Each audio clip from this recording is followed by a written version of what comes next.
I'll mute my mic.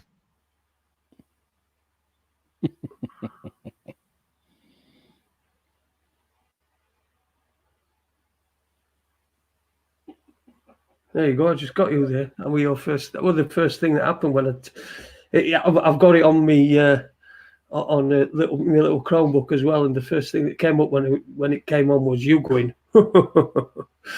Good evening and welcome to Raconteurs News. It is Tuesday night. It's the 18th of February in 2020, and well, it's I don't know what's really. I've not been paying much attention to what's been going on, but I suppose it's just all political nonsense at the moment and silly viruses and stuff like that. Stuff I'm sure we'll get into with our guest tonight. Before I do that, let's say hello to my co-host. Good evening, AD. How are you doing, me old mucker? I'm good, mate. Thank you. I'm still in my orange box. Oh, of course you are. I've got to get rid of that, Anna. Sorry. Yeah, so that everyone can see us. There you go. Everyone can see us. I get to be Jim McDonald. Not impressed. Well, I get to be Linda Lusardi, so I'm probably a little bit trans and confused and stuff. So I don't want you to say anything about that, otherwise I shall blow off like a snowflake. How you doing, mate? Anyway, did you enjoy your day off yesterday? I did. Thank you very much. Yes, it was wonderful.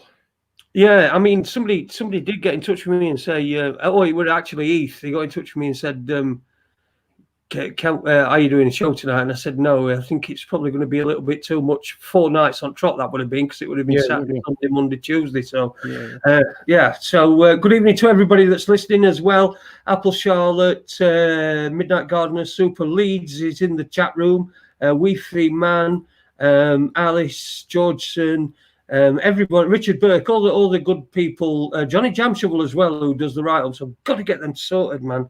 Got to get them sorted. Good evening to all of you. But we've got our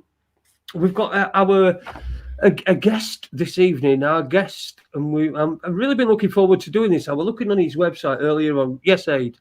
I'm just going to say, I know there's quite a few people who choose not to go in the chat room, who choose not to log in, who choose not to who choose to stay behind VPNs, and I don't blame you. But I know of at least 3 or 4, and that's just me, that I know for definite listen all the time. So Carl, Paul, Steve, Sharon, hello. And I'm sure there's lots of others. So if you're not involved in the chat room, you're still very welcome. Of course you are, and please get into the chat room as well. You might be able to clear it up a bit. I think I saw a video today on Facebook, and it was this guy that was surrounded by a bunch of raccoons. I think there were about 30 raccoons, and they were all after his Doritos, and he's throwing them Doritos. And because we're Raconteurs News, we usually call our listeners raccoons. So I thought it was rather like the chat room in there, people scurrying about and scuffling about. Anyway, let's get into it, because we've got a great guest this evening. I was looking on his website today, checktheevidence.com, and I was looking, and just the amount of things that are on there. I know he's an author. He's written a few books. I think I noticed 6. I don't know if it's probably more than that. But anyway, without further ado, good evening, Andrew Johnson. How are you, mate? I'm not too bad, thanks, Jason, and good evening, and thanks for asking me back on Raconteurs. Awesome. Well, do you know, I just don't know where to start. I do. Go on. What I noticed on Andrew's website is, and for everybody, please, Andrew, tell us the name of your website. My website is called checktheevidence.com. Right, and I suggest you go to it because there's some great stuff in there. And a lot of the stuff is free to download. It's not a money-making exercise. There's no hidden agenda. You might not agree with what Andrew says. You might be open to having your mind changed by what Andrew says or what he writes or what he publishes. But have a look, because it's good stuff. Oh, it's all good stuff. And I noticed as well that because not everybody is is completely up to date with all technology. And I noticed you've got DVDs for sale on there, and they were something like 45 pence each, a lot of them. And I thought to myself, you can't really go wrong at that, can you? It's just covering costs, really, isn't it? That's it. It is, yeah. I mean, that's the way I've been doing it for over 10 years. So, it's just a way of, because obviously some people don't, it's less common now, but when I started doing it, broadband access wasn't quite as common, and not as many people had, 3 and 4G phones and stuff. So, and of course, nowadays, as you know yourselves, YouTube is censoring a lot of stuff. So in some ways, the DVD type thing, it's still there. You can't. It's harder to censor DVD stuff. So I've tried to keep it going for that reason. But I don't get a lot of requests for them. I'll say that. But I'll send them out to anybody that wants them. There you go. You heard it on here. Yeah, of course you did. Yeah. So I don't know where to start. I mean, you've got a new book. Is it new? Acknowledged? Is it your new? Yes, that's not the latest one. I've actually done 7 books, but yeah, that was Right. That I think I put out at the end of May last year. So it's not quite a year old. I think it was the end of May that I put that out. Yeah, and as you mentioned, the books are all free in electronic form. So you can just go onto the website. There's a menu that says, I think, books. And then you just go to that and it says free PDF books. And you just go onto that and there's links to them all. So you can download them in PDF form for free. And, no questions asked, so to speak. Yeah.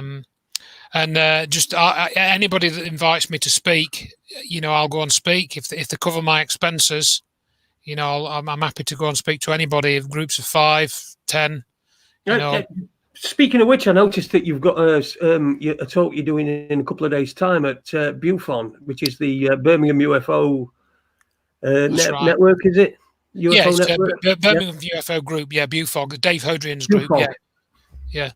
So he invited me to go down there. So I'll go down there on Thursday. It's not too far from here. It's only about just over an hour from where I live, just down in Birmingham. So, do you know the name of the venue? We'll get a bit of a plug here now. It's a Hot Shot Snooker Club, and it's sort of let's see, it's not central Birmingham, but it's not too far from the centre of Birmingham. But it's Hot Shot Snooker Club. I can probably get the postcode, but it's on the website. If you go on to checktheevidence.com, you'll see it front and centre on the homepage, because I always put my talks up there. I am on Facebook as well, and the dreaded social media for those that do still use it. I know some people don't like it because of all the tracking and stuff, and everything that goes with that, which is a bit, it's not very good. But I still use it, and So I'm on that. I'm on LinkedIn, and I've actually just started doing updates on Twitter, although I don't have a personal Twitter account. I have put stuff on there, but it's B688HH at the snooker club at Dave Hodrian's group on Thursday, starting 7:30. So Dave will be introducing 11, I think I've got written down here. Yeah, that's right. And you're going to be talking aliens, UFOs, and crop circles, disclosure and cover-ups. Now, when I was in hospital, I told you before we were on, I was explaining to you, I've been in hospital a lot this year. And when I was in hospital, I saw, and I sent it to you, and I think you made a comment on it as well, a Jerry Croft video about crop circles. And I wanted to pick your brains a little bit more about what you thought of that. It's a while since I watched them. I'm recalling what he said. He did cover some of the same stuff that I've sort of come across, and it was good. But I think what he did a good job of was he picked out some of the things that seem to have been foretold in crop formation symbols. Like he was pointing out that some of the crop formations were suggestive of stuff to do with nuclear radiation. And this crop formation appeared quite near to a nuclear power station. I can't remember which one it was. It was in the UK, though, I think. It was like maybe near Sizewell, the Sizewell nuclear power station. I think this was like in the early 90s or something. I can't remember all the dates. And it were closed down, weren't it? It has been. It was since closed down. Yeah, That's right. So I think it was like it was really weird. It wasn't obvious how this formation related to radiation, but he explained it quite well. And there are a couple of examples that he gave. And there's another one that I've put in the book and in the presentation, and it's to do with a thing that happened in 1994, and this was written up by Chris and Ed Sherwood, and it's called they called it in this article called the Scorpius Hour, and so if you put Chris and Ed Sherwood in the Scorpius Hour and have a look at that, you'll see that what appeared was this crop formation with I think 3 or 4 circles which were inside each other with like a sort of dot. One of them was almost like a dot rather than a big circle, and this actually looked exactly like the impression left by a comet which struck Jupiter, Shoemaker-Levy 9, which struck Jupiter in 1994, and it was quite a big comet, and it left an impression in Jupiter's atmosphere, and it was photographed by the Hubble Space Telescope. Somebody's got an alarm going off, so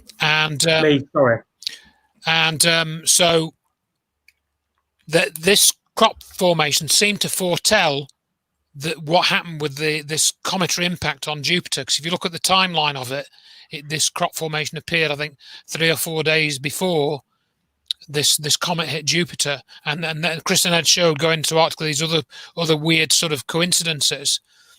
So this is one of the sort of lesser areas that's talked about in crop formations. That there seems to be some sort of interaction with human consciousness, and a few people have written about this, and I know that, for example, Stephen Greer, and Colin Andrews have talked about this as well.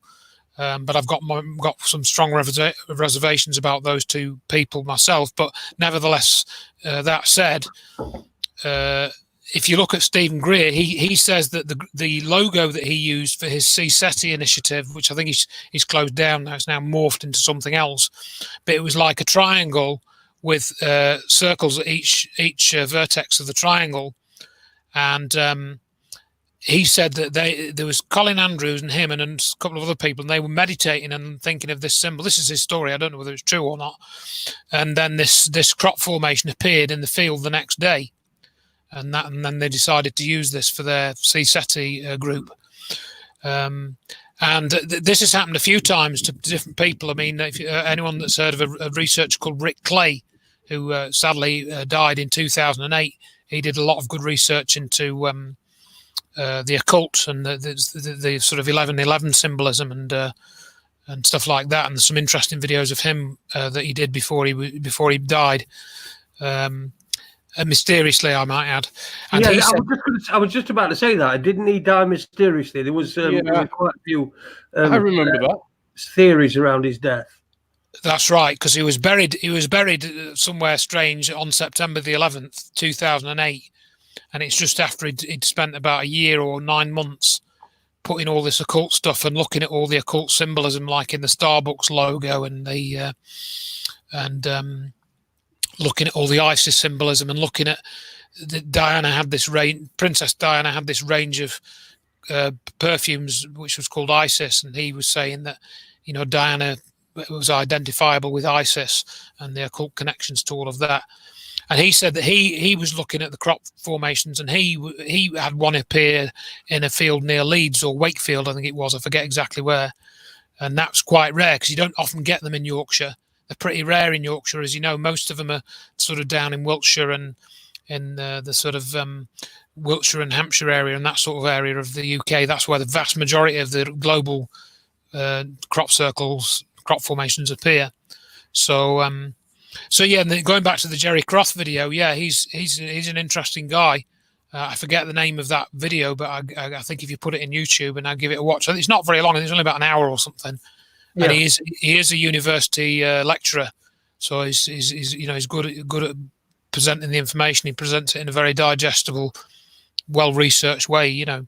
Yeah, he's a So, psychology professor, isn't he? He's a psychology that's right. Yeah. professor. Yeah, and, Yeah. but he's obviously interested in things outside of psychology and the psychology that goes along with him.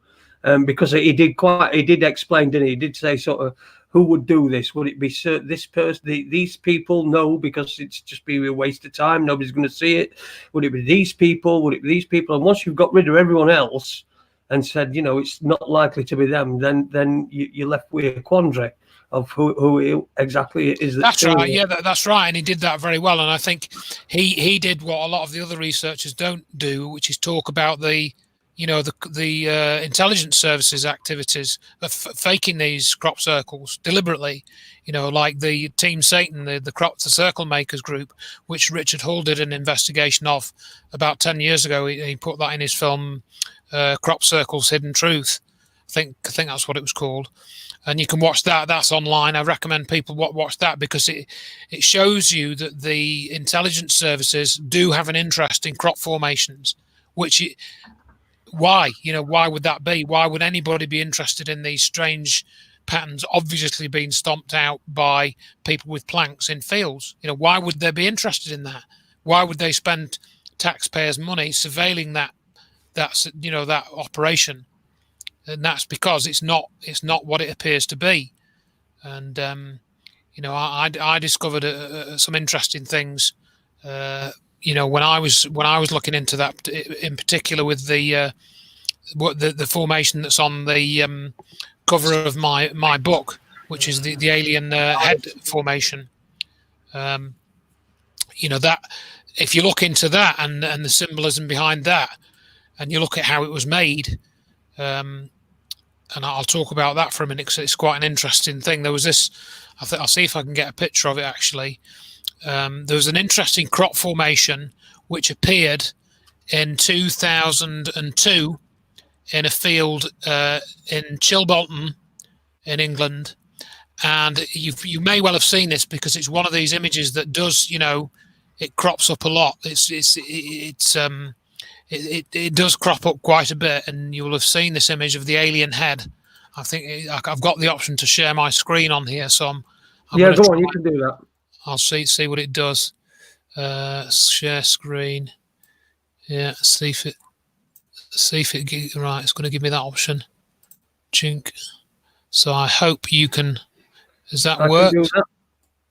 Hang on, there we go. So this is the famous crop formation, and this was a photograph I think taken by Lucy Pringle, and there were a couple of other people that took pictures. And there are some very unusual things about this crop formation. Firstly, just as a quick view, you can see it's completely different to most of the other formations. I noticed that Aid's got the butterfly formation behind him. Very different from that, for example. I think that was in somewhere in Denmark, that circle, I think, that formation, and it's one of the biggest ever, I think, that one you've got behind you. But you can see the sort of character of this is very much different. And you see that disc there, many of your viewers and listeners may be aware that disc actually contains a message. Really? And it was decoded by Paul Vigay, who's now dead. He died a few years ago, and he's younger than I am. Wow. He died in mysterious circumstances, or somewhat mysterious circumstances. But that is actually encoded in the same manner as a CD or a DVD-ROM, or a CD-ROM, I should say. And it's actually a binary code. Whoops, I'm just trying to go on to the next one without going on to the next one. My wheel's been a bit oversensitive for some reason. Let's just click on that. It's going to be easier. So you can actually decode this using a sequence of bits. So you've got actually the raised crop is 1 bit value, the lowered crop is another, and then where you've got this red, that's actually the boundary between characters. So you can actually decode this message, and it comes out as beware the bearers of false gifts and their broken promises, much pain but still time. Believe there is good out there. We oppose deception. conduit closing, comma. Now, there were two versions of this message. The first version appeared on Linda Moulton Howe's website, and it was subtly different. She didn't decode this word believe. That was said to be a damaged word and not come out properly. That was wrong. And then she ended it with a bell sound, which was character number 7 in the ASCII code. And it wasn't a bell sound because it was actually a comma. And this is significant because a bell sound in sort of back in teletype days, that would mean the end of the message. So you would tear off the paper from the teletyper and then, read it. Whereas a comma implies that the message isn't finished and there's something else to come. So there are these subtle differences. But, if we go back to the image, that is a real message. That is in there. You can decode it yourself if you follow how to do it. So who thought of that message? Let's just say it was Doug and Dave. Why would Doug and Dave? I mean, they weren't doing crop formations by this time, but I'm just saying for the sake of argument. Why does this have an English message in it? Some people say, you've probably heard the argument, if these aliens want to talk to us using crop circles, why don't they use English? That was in English. That's an English message using an American encoding system. So that tells us something. I'm still not exactly sure what it is, but it tells us something. You can look at that in more detail. But what I found when I was writing this book, or what I sort of followed up a little bit more, and I hadn't followed it up before I wrote this book, was that there's a chap called Maurice Osborne, whose name you saw on that slide. He was one of the people to decode that message as well. He was in the US. And what he decided to do was, 2 years later, he says that I and 5 other people from England placed a message in a crop formation at Market Lavington, and England, where with the farmers' permission, it stated, "We welcome all who respect our free will. If you choose to help, then help us help ourselves. There is good here too. We look for a reply." And he said that it took 2 full days of hard work in daylight to make our reply to crop circle message, he says. And I think there were 3 or 4 of them that did it, as I say, with the farmer's permission. And if you look at that picture there, I think that you've got it up on there. You can see that it's not that great. It's not that clear. It's certainly not as clearly defined as the other one. Now, this might be partly due to the quality of the photograph. I'm not sure, and the quality of the image that I've got, which is quite a low resolution image. But I don't think it's quite as accurately and defined as the alien head one. So, and I wrote to him, I asked him how long it took him to make this.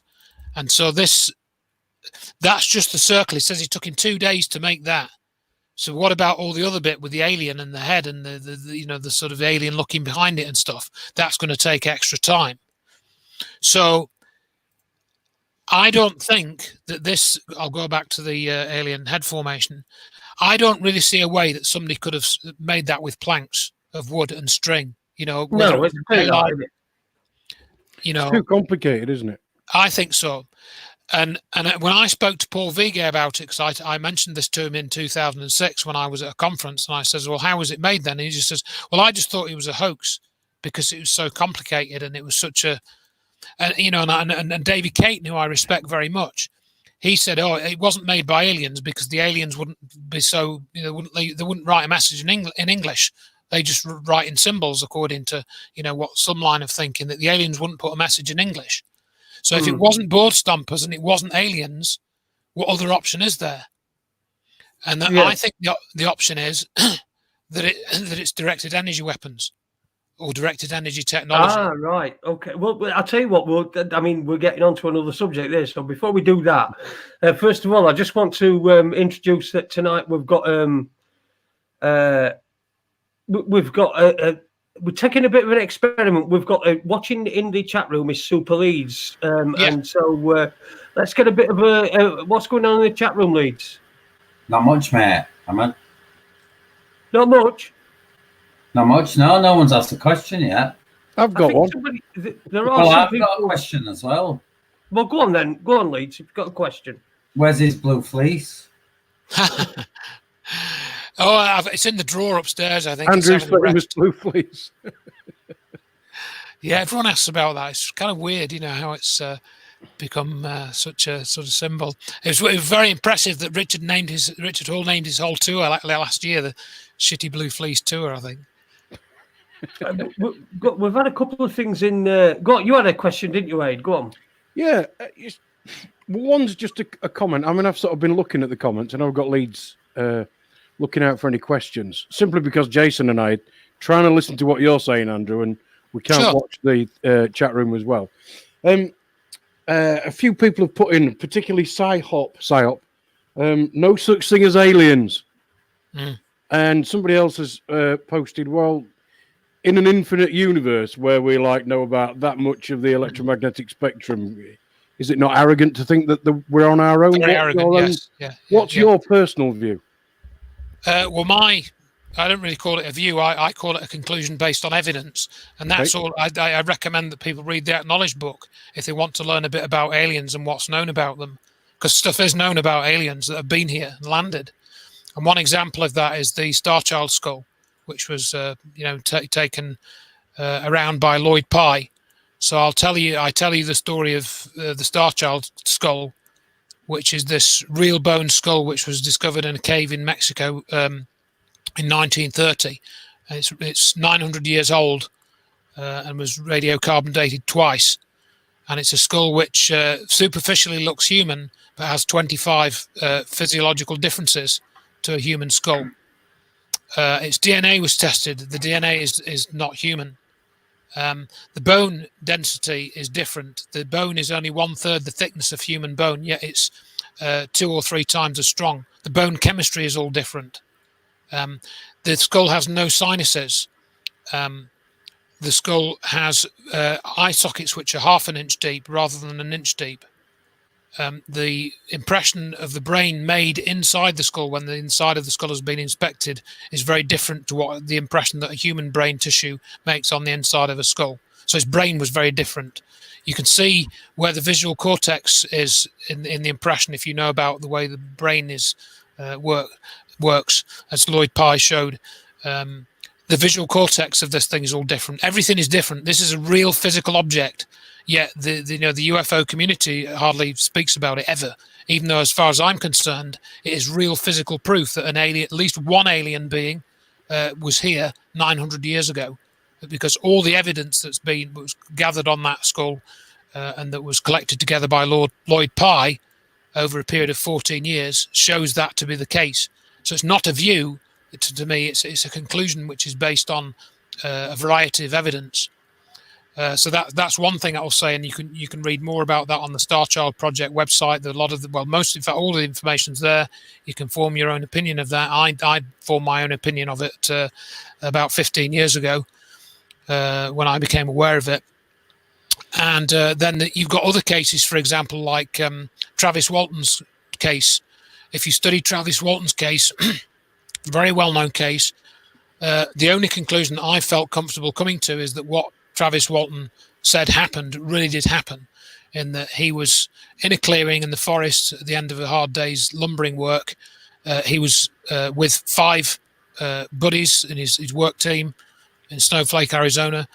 They saw a flying saucer on their way back, going back to the town. They saw it hovering about 40 feet above the forest floor. Travis jumps out of the truck. He runs towards it. A beam comes out of the craft, hits him. He flies about 10 feet in the air. They drive off, and then they panic, and then they come back about 10 minutes later, having got out of their panic a bit. Travis is gone, and they look for him for about an hour or a couple of hours in the darkness, can't find him. They go back the next day, he's not there. They then get suspected of killing him because they go back to town and they tell the sheriff what happened, that he was jumped out of the truck, ran towards a flying saucer, and that all went in the police record. They were all given polygraph tests. Travis shows up 5 days later, says, excuse me, I'm just going to mute my mic. Travis turns up 5 days later and says, "What the hell's been going on here then?" And he's got a growth of beard, and he's just got this memory of seeing these bug-eyed creatures. And then he basically tells a story that he was on a flying saucer, and he was looked at by these beings. They ran out of the room. He went out of the room. He starts pressing some buttons on the ship, flying the ship. And then these human-looking beings came towards him with a clear helmet on, and they eventually pacified him, having taken him through into another area. And he describes all this in his book. And then he wakes up 5 days later, about 12 miles away from Snowflake, on the road, looking up, and he sees this little light, and it flies off into the distance. And he rings his wife up, and she doesn't believe that it's him, because they've had about 5 days of prank calls and press calls saying, "Where's Travis? Where's Travis? Why did you've killed him, haven't you?" That's a very well documented case, and there are a few others like that. But if you read all the book, you read his book, listen to him. He's still doing talks now. I think he'd probably be doing one next week somewhere. He's been telling the same story for 40 years. One of the witnesses, who's called Steve Pierce, he's on Facebook actually. I just added him as a friend on Facebook quite recently. Actually, Steve Pierce, he was, I think, the youngest member of the team, and after this happened, he just couldn't handle all the press attention, all the crap that he was getting. He says his family didn't believe me. He told them this story about seeing the flying saucer and going back for Travis, and Travis not being there, and his family just disowned him basically. So he just left, and he started using his middle name, Jeff. He became a truck driver. He didn't work in the logging industry anymore. And then a few years ago, I think it was 10 years ago now, I think it was, he came on to Coast one night, and he says, "Yep, this is Steve. What happened with Travis was real. That happened." And they said to him, "Why are you coming out again? Why are you talking after all this time?" He says, "Well, I was sat at home with my daughter last year, and the Fire in the Sky film comes on the TV. Fire in the Sky film was a film that was made in 1993, and it featured Robert Patrick, who was in the Terminator 2. He was that liquid Terminator. Yeah. He played. He didn't play Travis. He played Travis's brother-in-law, Mike Rogers, and D.B. Sweeney played Travis in the film. And Travis goes into all the making of the film in his latest updated book.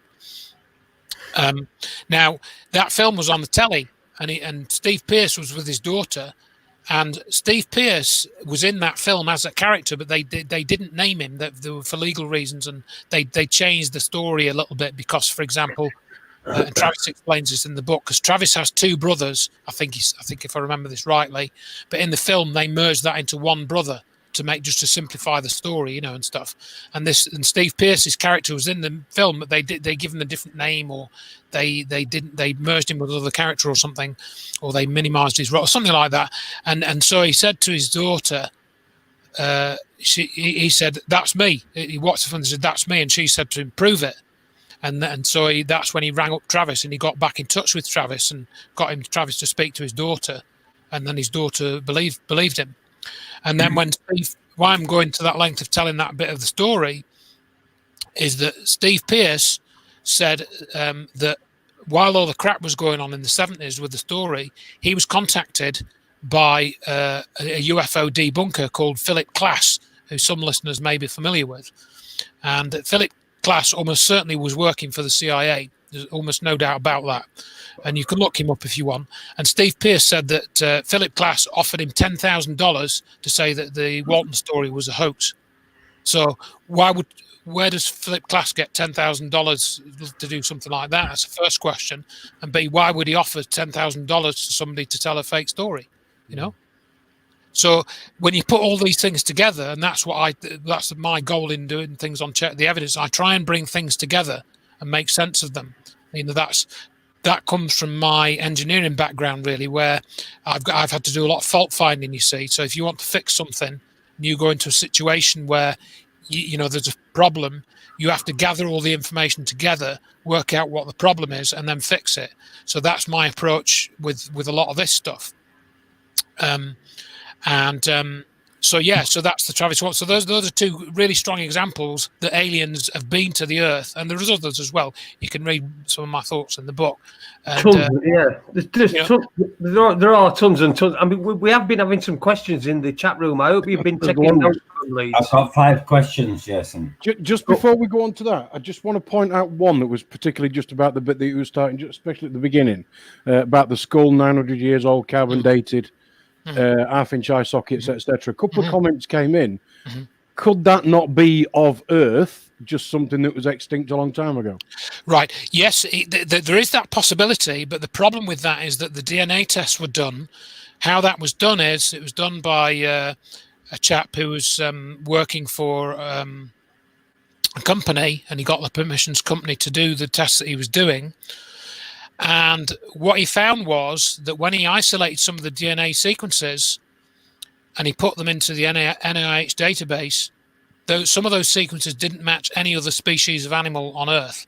Now, as you probably know, even humans have certain DNA sequences in common with earthworms and millipedes and stuff. Apparently so, yeah. So we've got some DNA in common. They didn't recover that much of the star child's DNA. It was less than 1% of the genome. Yet even within that small amount, it came out that because if you look at us and chimpanzees, for example, as you probably heard, 90-odd%, isn't it? 98% the same DNA between us and chimpanzees. Yeah. But from the statistical analysis that was done on the star child's DNA, it was if they recovered the whole thing, which they never got the money to do, it came out about 50% the same as human. Right. So if it looks human, at a quick glance you'll think it's a human skull, but it's nowhere near. It's totally different. So yes, it could be from some obscure, let's say there's a whole cave dwelling, species that it came from, or something totally different lifestyle, or some undersea bloody something or other where he somehow got out and came to the surface or something, Yeah, it could be that, but whatever it was, it's totally different to humans. So you might as well call it an alien, even if it sort of lived on Earth in some environment which we'd never yet discovered, sort of thing, There was a film a few years ago, was it Prometheus or something, where I haven't seen it, they said that humans arrived on Earth from aliens and were all like dumped here, and then am I? Oh yeah, I mean this is what Lloyd Pye goes into. If you read his books, and I go into some of that in the Acknowledged book as well, because Lloyd Pye was a good friend of mine, and there's some bits of it I'm sort of critical of as well, because he got a lot of his ideas from Zecharia Sitchin, and I did quite a big critique of that first Sitchin book as part of my Acknowledged book. Right. And I think that because Sitchin was talking about the Anunnaki, and I'm sure there's a few people in the chat room have heard about the Anunnaki. And they came down and they sort of took something like Neanderthal man that was meant to be native to this planet, and they took some of the DNA and then they mixed it with their own DNA and created Homo sapiens. And I think there's a good amount of evidence for something like that having been done.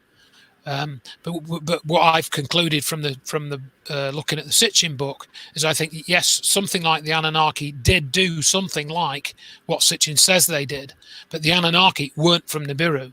They didn't come down in fiery rockets. That bit was disinformation, and I go into that in the book. So I think this is the way a lot of it works, where somebody like Sitchin, for example, he has connections to Israel, and he worked for the Israeli development agency or something. I forget the exact thing. I've got it in the book. So, and he was also alleged to be a 33rd degree Mason as well. So, you got to consider those things, because I think the Freemasons and those groups, they do know a lot more about the sort of topics you and I are interested in than we do, and they keep that knowledge to themselves, and that's why we're just, trying to get the breadcrumbs. And Sitchin, I think, was probably somehow aligned with that group more than he was with the rest of us. And we're not talking about the two blokes who just go down to the lodge on a Friday when they finish work. We're talking not really, no. We're talking about, they know, for example, more about the human soul. They know more about how human consciousness works. They know more about the subconscious mind and how to affect that and how to control it. They know more about the occult and how you can actually make deals with non-corporeal beings to influence things that happen in our reality. You know, I'm open to all of that, and I think there's some evidence that actually is done. You know, and it might sound fantastic to some people, but I think it does go on. And again, I go into a little bit of that in the Acknowledged book in various points. And I think if you're going to understand what's going on, you have to be open to a lot of these things. You've got to be open to the idea of aliens, even if you think it's ridiculous. You've got to be open to near-death experiences proving that the soul survives the body. You've got to be open to the idea that the intelligence agencies know a lot more and they're involved in suppressing this knowledge. You've got to be open to the idea that there are evil or negative entities which are trying to influence us and take advantage of us, not just physically, but spiritually as well. So I think you've got to be open to all of these things and study them and try and make sense of them if you want to make sense of the UFO phenomenon, you know. And that was one of the reasons for writing the Acknowledged book. Because, for example, I talk about 9/11 quite a bit in that book, because most of the other UFO researchers don't talk about 9/11. Or if they do, it's very superficial. I think before we get on to 9/11, we've got Leeds chomping a bit. He's got about 5 or 6 questions. I think he's got about 10 that I've seen pop up. Good. Great. So, Leeds, mate, how's it going on in the chat? Is everybody behaving themselves? They are this evening. Yes, they are. Which is a blessing. Go on, give us a question. I've probably narrowed it down to 3. Go on, then. This is from Apples. Does Andrew believe... God, I can't even read my own fucking handwriting. Does Andrew believe there are greys underground in Area 51? I don't believe. No, I don't know is my answer. I try to know rather than believe, and I don't know. I don't know whether there are any aliens in underground bases. If you want to explore that theme a bit, I can take you through some of what I wrote up in the Acknowledged book about one of these alleged bases, which is alleged to have had grey aliens in it or something like that. I can tell you what I found out about that. Let's go for that then. Dulce Base, anybody? Who's heard of Dulce Base? No, I've not, no. I've not. No? Oh, I'm surprised. So the Dulce Base, this is this... alleged underground base. Phil Schneider, anybody? Anybody heard of Phil Schneider? No? It rings a bell, but not quite. This story came out in the 90s, right? Phil Schneider, he is alleged to have been a geologist that was working for the government. And he tells this story, or he told this story, that he was involved in doing some dynamiting or explosive to build an underground, hollow out an underground chamber.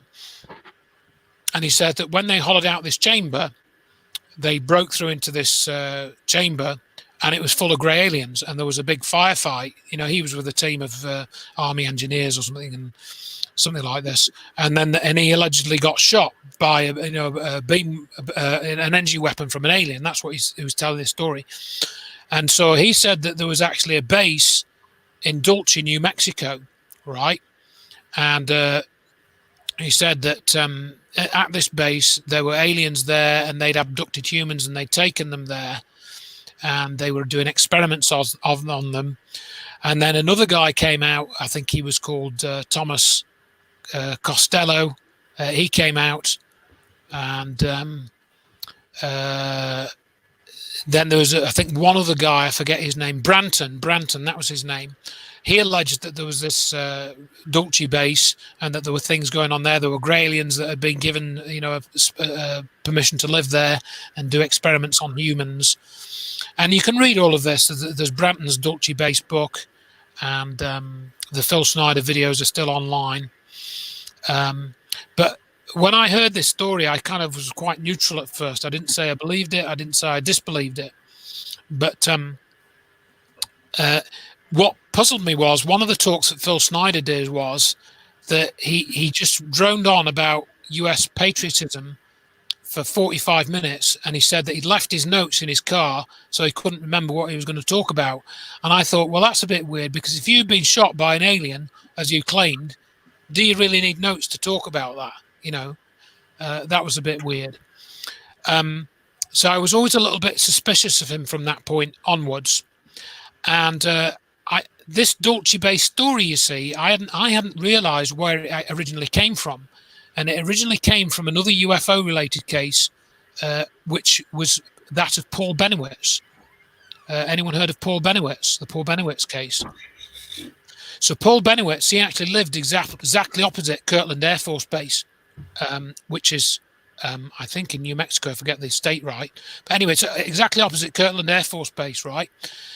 And he was an electronics genius, and he actually had a company, and he was selling, I think, sensors to the US Air Force, some sensor packages that they were using in some defense projects.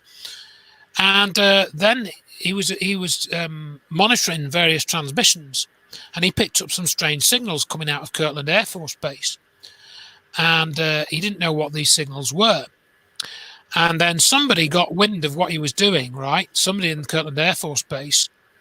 And they actually managed to convince Paul Bennewitz over a period of time that he was actually picking up alien transmissions. Okay. And Paul Bennewitz was a private pilot as well. And you can read about this in Greg Bishop's book, Project Beta. And there is another book as well, which I'll mention in a minute. And so Paul Bennewitz, he was basically being watched by the people in the Air Force, even though he was selling the equipment. And he became convinced that the Air Force was actually picking up signals from aliens. And he became so convinced of this that he was actually given a computer by the Air Force, right? And they said that this computer could be used to decode these messages which he was picking up with his equipment. But what was actually happening is somebody was writing these messages and sending them to him from the Air Force Base. They were feeding him disinformation. And this was being done through Richard Doty, and that's all admitted. And eventually, Paul Bennewitz went mad. But what he'd actually discovered and why they were feeding him this information is he'd accidentally discovered 2 black programs. And the signals that he was picking up weren't going to aliens; they were going up to satellites. They were going up to. It was a project called Project Starfire, which has since been declassified because this was in the 1980s. I think it was sort of 1988. And what they were doing is at Kirtland Air Force Base, they'd worked out a way where they could reprogram the Russian spy satellites by firing pulses of laser light at them. And they were also getting good images, good quality images of the satellites using a technique called speckle interferometry. And what you do is you get a laser light, you fire it up through the atmosphere, and some of that gets reflected back, minute amounts. But you can use this laser beam going through the atmosphere to measure the atmospheric turbulence at various levels. And then you can use what's called adaptive optics. And you can make the lens of the telescope or the mirror, you can make it change shape and vibrate to actually cancel out the effect of the atmospheric blurring, if you will. It's a bit like the modern optical image stabilization on these cameras you can get now with a big zoom camera. And actually, Paul Bennewitz had discovered evidence of this, and they didn't want this to be known, because if that had got out to the Russians, they would have known that they could see the satellites and identify them and all of that stuff. And then he also accidentally discovered another black program, which was some type of stealth aircraft. And this is all in another book by Gabe Valdez.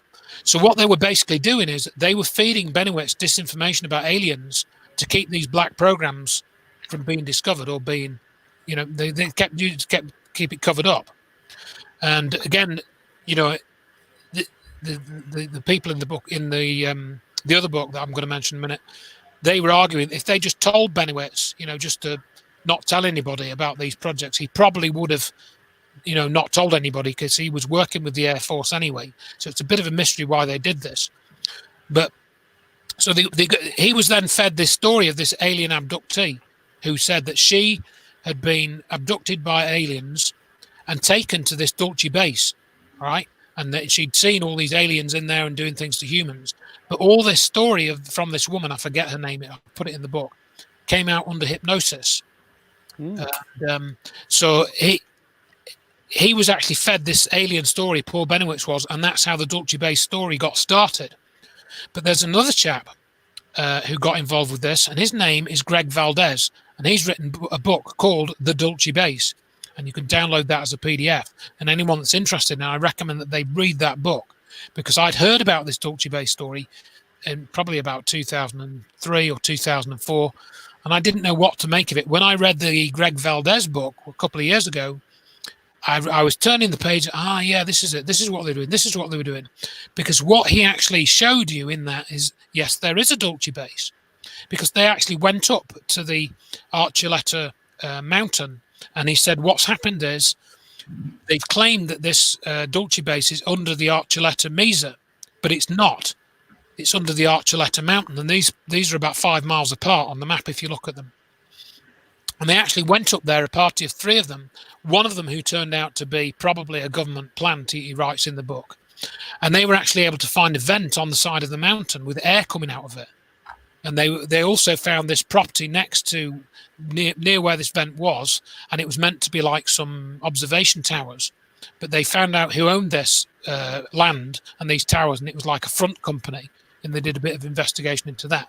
Now, Greg Valdez got involved in the story because his father was a sheriff, and he was called Gabe Valdez. And Gabe Valdez, since the 70s, had been going to see the cattle mutilation cases in that area.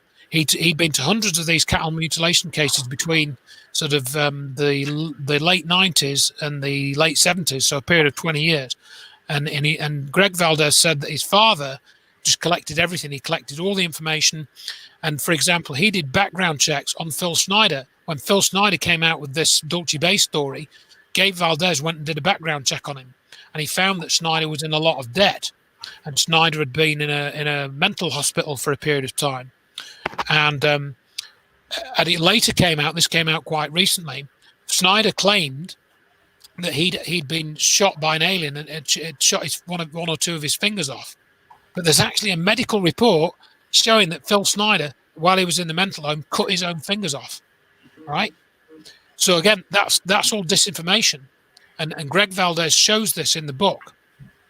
And what he basically, I've gone through it very quickly, and it may sound a bit incoherent, so apologies for that. But I've put it all in the Acknowledged book, and it's in the Greg Valdez book, which is just called the Dulce Base. He actually says, yes, there is a Dulce Base, but it is almost certainly an off-site laboratory for Los Alamos National Laboratories, and they're about 100 miles away. And he says there people have seen these things going into the mountain. He thinks there is an entrance which could take in a light aircraft. So he thinks there really is a base there, but it's almost certainly got nothing to do with aliens. And they were doing some nuclear testing in the area, as well as there was a nuclear, like a fracking. You know what they do fracking now? They were doing fracking in the 60s, but they were using nukes underground to do fracking, and that's all in Greg Valdez's book as well. So yeah, I've heard of that before. Actually, I have heard of that before. So and they even discovered they even discovered some stealth technology. They discovered like a non-lethal weapon as well. He's got a picture of this in his book, and I put it into my book. So he's pretty certain that there were 3 or more black programs going on around the Dulce Base, involving the Dulce Base, and they put all this UFO disinformation out to help keep that covered up. So again, I urge people to go and study that and look at all the links there, because the military-industrial complex, I know everyone knows, is heavily involved in this subject. The crop circle issue, they're involved in that. The alien issue, they're involved in that. The propulsion technologies, the weapons technologies, and that's the one thing people don't talk about: the weapons technologies. None of the researchers talk about that in the UFO circuit, for example.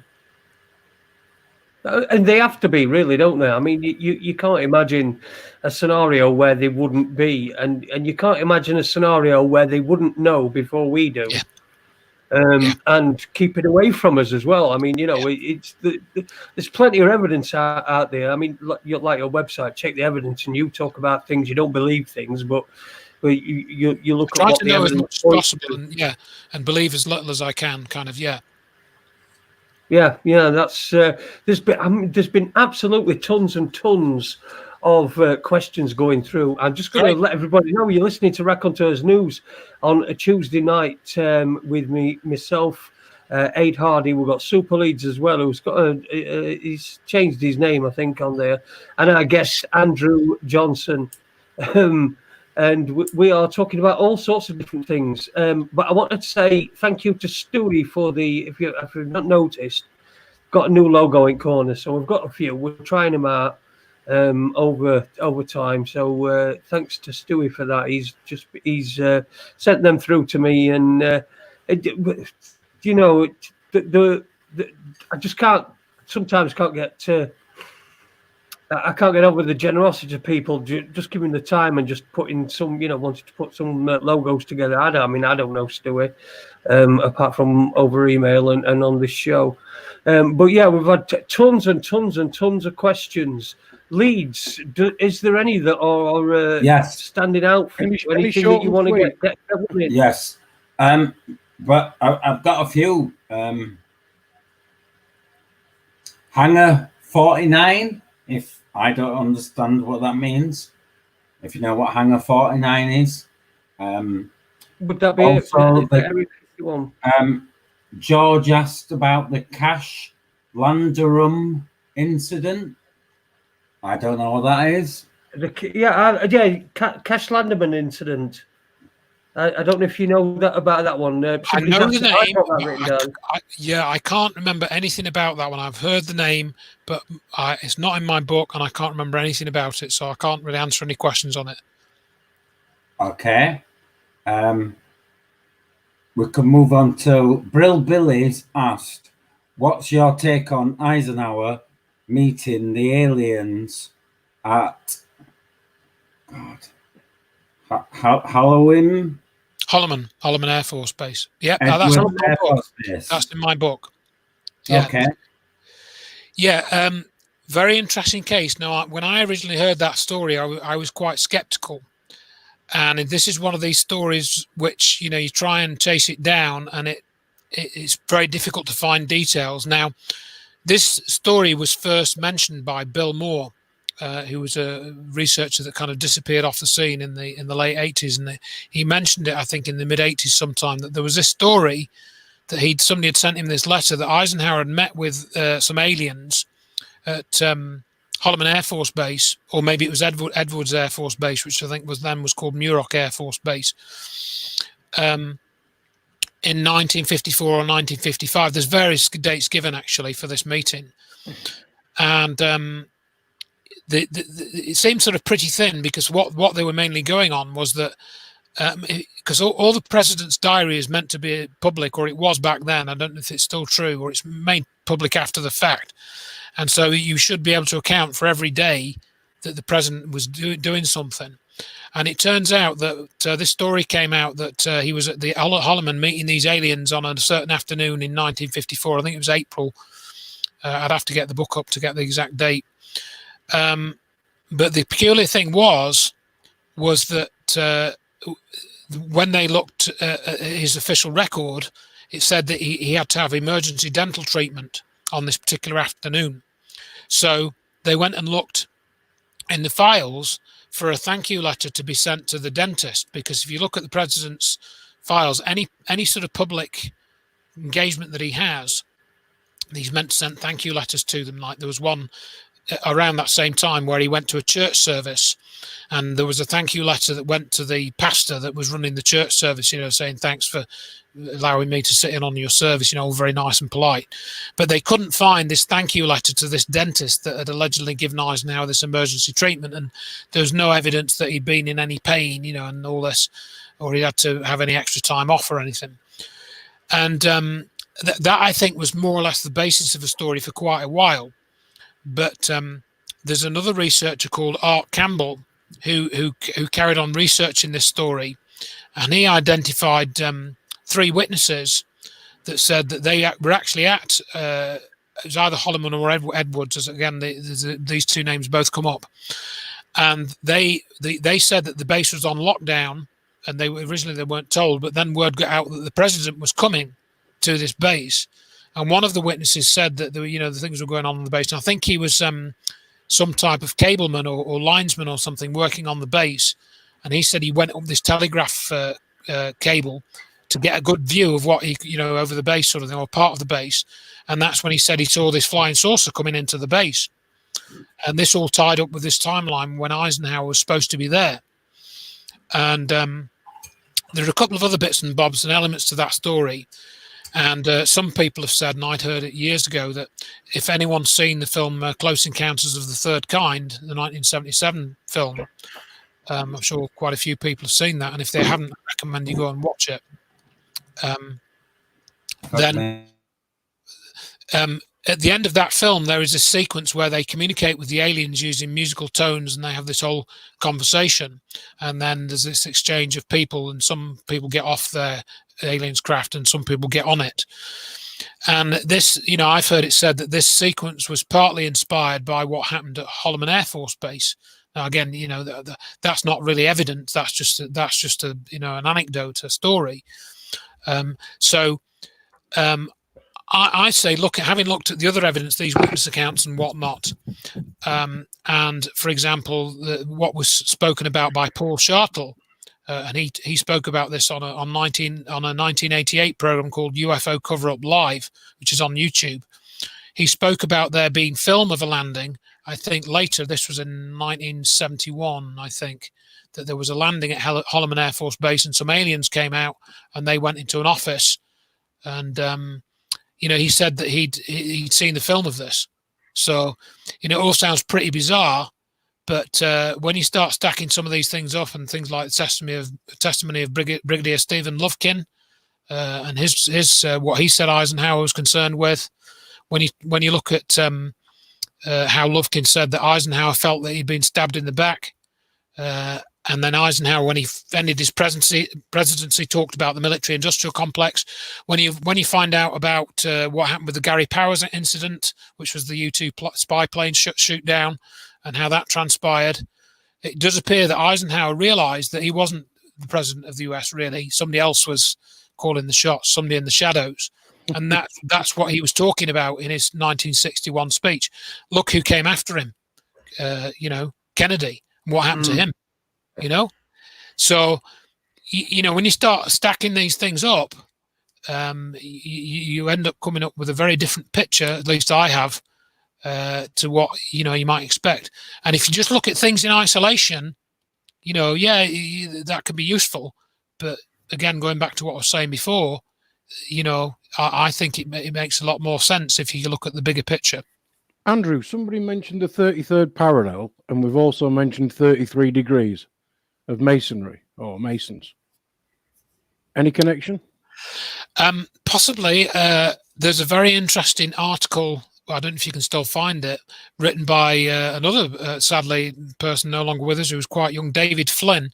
And he I think the title of the article was an occult interpretation of the Roswell incident, because the Roswell crash was allegedly on the 33rd parallel.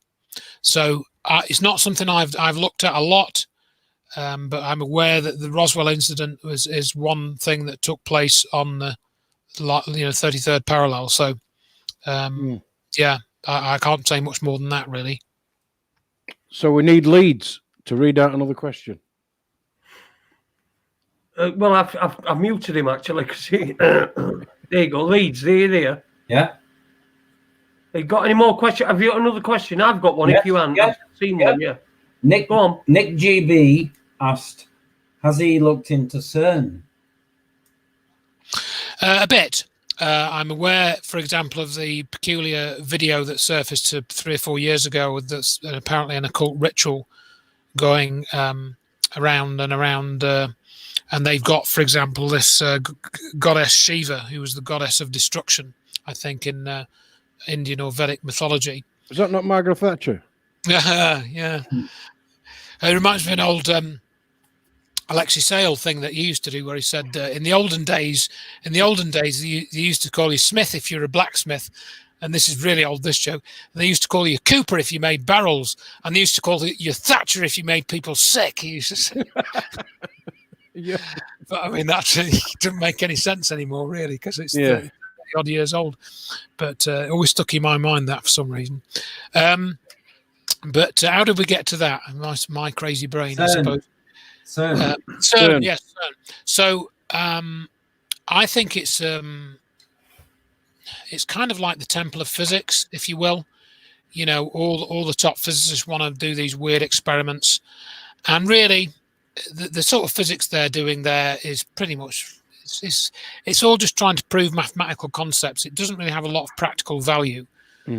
Are they trying to create a black hole which, you know, does something weird and creates a time vortex and makes things go back in time or something, and they're just pretending it's particle physics experiments? I don't know. Why do we never hear about what was it called? What was that big thing they built in wherever it was that was supposed to collide protons or whatever? And CERN is called the Large Hadron Collider. That's its technical name. And we never had anything at all of that now. Nothing. Not much. I mean, they meant to have discovered this Higgs boson. Yes. But again, you know, what I say to people is when I went to university in 1983, and I remember watching a BBC Horizon program about particle physics and what they were looking for. And at that time, they were looking for a W boson. And I don't know if it was CERN that they just built, or some other facility they just built. And they built this particle accelerator, and they whizzed all these things around it and built a detector and stuff. And lo and behold, they found a W boson. And it seems to be the same with the Higgs boson. They spent whatever it is, £2 billion or euros or 10 billion euros, whatever it is, to build these massive, pieces of equipment that are 2 kilometers long and have these They can run it at whatever it is, 110 giga-electron volts or whatever it works out to be. And lo and behold, they discover the Higgs boson. But what have we got from that? What inventions or benefits has it led to? And the answer is none, because that, again, when you start looking into the UFO stuff, and for example, some of my conversations with people like Edgar Fouché and what he was talking about in 1998, the black world physics is totally different to the white world physics. They know, for example, how to engineer gravity. I have no doubt about that at all, because that's what was done on 9/11. What was done on 9/11 had side effects on gravity. Therefore, whoever did 9/11 knows how to affect gravity. That changes the whole world. 9/11 did change the world, Oh, without a doubt. Without a doubt. So, but I mean, this gravity. I mean, this is a new one on me. I mean, the gravity. Can you give us some sort of idea as the connection between 9/11 and gravity? Of course, and yes. What it did? Yeah, you just have to look at what happened to some of the witnesses, and you look at what happened to some of the cars. You look at, for example, the guy who's called the 9/11 surfer, who surfed down 27 stories and walked out of the thing pretty much uninjured. You listen to Mickey Cross, who was going down the stairs, and he's got his heavy fireman's helmet on. It starts lifting off his head. You look at Michael Macker, who dove under an ESU truck as the World Trade Center was coming down, and he thinks he's going to die. When he gets up a couple of minutes later, the truck's not there. You look at the pictures, you see fire trucks upside down, you see police cars upside down. What happened on 9/11 affected gravity, and this is what nobody apart from Richard D. Hall, Mark Conlon, myself, Dr. Judy Wood, and a small handful of other people will talk about. So the technology, and it also comes into crop circles as well. Freddie Silver, he was levitated near a crop circle, and what's his name? Pat Delgado, he was levitated near a crop circle. So what's the connection here, folks? Again, it's in my knowledge book if you want to know. So in other words, going back to the Large Hadron Collider, it's a good project for soaking up all the good white world minds into a dead end program that's not going to go anywhere. Same with, that's what Apollo was as well. Apollo, they never landed on the moon. What it did do was soak up all the scientific interest and put them into a dead end project, which they can't even repeat 50 years later. Yeah, it also convinced the American public to pay for a cruise missile. Science, rather, because because if you'd have asked the American public, do you want to pay for cruise? No, we're not paying for that. Do you want to pay to go to the moon? Yeah, we'll do that. Mm-hmm. Yeah, I mean, that technology obviously had a number of offshoots, but only in the white world. But you've only got to look at what Neil Armstrong said in 1994, talking about truth protective layers and great ideas, breakthroughs available. Armstrong knew about the black world, and he knew what Apollo was. It was a cover for the black world. What was it you said? All the scientific exploration, much of which remains undone or yet to do, or something. We leave you much that is undone. That's right. Yeah. He said that in 1994. He was right in front of President Clinton when he said it. That's right. You did. Yeah. Yeah. And people just gloss over that. I mean, that's huge. That is huge. And the other thing that people don't know about that incident, or that timing of that incident, is that Armstrong's marriage broke up that same year. He'd been married for 28 years, and his marriage broke up in 1994 or 95. So I think he was really wanting to disclose stuff then at that time, but he never really did. Truth's protective layers. That's quite a. That's right. Yeah. That's why I called my second. That's why I call my fourth book, Finding the Secret Space Program, Removing Truth's Protective Layers. I got that from Neil Armstrong. That's where he inspired the title of mine. But that's impressive. That is impressive, isn't it? That's stealth. Is that stealth beer? No, it's orange juice. Oh, is it stealth orange juice? Even better. Just orange juice. I promise. Cool. Hey, that looks really good. That. Will you got an orange screen? Oh, I was expecting all your neck to turn orange then. Yeah. So, right, let's run through some more questions because they're coming in thick and fast. Okay. Leeds? Yeah. Ulick, Uhlick. That's the name. Ulick, yeah. Does Andrew know anything about skulls that were found in Malta? They have cranial stitch. Oh, sorry, they don't have alien stitch like ours. Cranial stitch. That's what it says. I presume that's the. But my short answer is no. I've heard of other anomalous skulls around the world. I think I have heard of them being in Malta, but I don't know anything about them. The only other skulls that I really know much about are the Paracas skulls from South America, which have a cranial capacity of 3,000 cc's, which is over twice as big as human. And they are very unusual, and Brian Forster's done some research into that. But it's some DNA tests have been done on those, but I think they're sort of inconclusive from what I could read on that. So the Paracas skulls are very unusual, but they're very different from the Star Child skull, so-called. So Cakeholder in the chat rooms put, so this guy believes man went to the moon. No, that exactly the opposite of what he was saying. Correct, yeah. Didn't believe man went to the moon. No. Certainly not in the way that we were being told anyway. No, they may have achieved low Earth orbit, but they never went beyond that. And, I've got somebody put earlier on in the chat room as well. Has Andrew discovered any new information or any new information about the Belgium Triangle? I think that was. I did see that pop up. Not really, no. I think the most interesting thing which people can look at was the interview that Richard D. Hall managed to dig out with Emil Schweitzer. I think if somebody had put that on YouTube, that's his name. He was a Belgian guy who'd been tasked with investigating with that, and he came to London for a meeting with somebody from the MOD, actually, I think.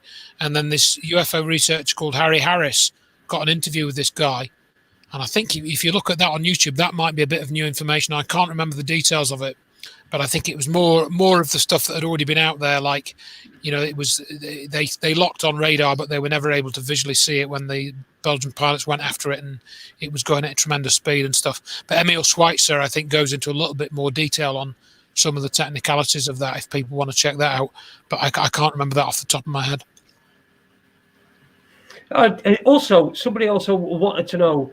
I saw this that is everything what you're saying and what you write about and everything. Is it all down to research, or are there some personal experiences involved in there?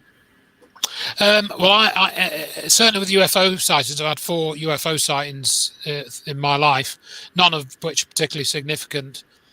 just the lights in the sky type things. And I go into those in the first chapter. Basically, one was when I was 10 years old, and I saw these two star-like points kind of circling around each other and going off into the distance, quite a long way off. And my friend who's with me saw the same thing. That was when I lived in Skipton.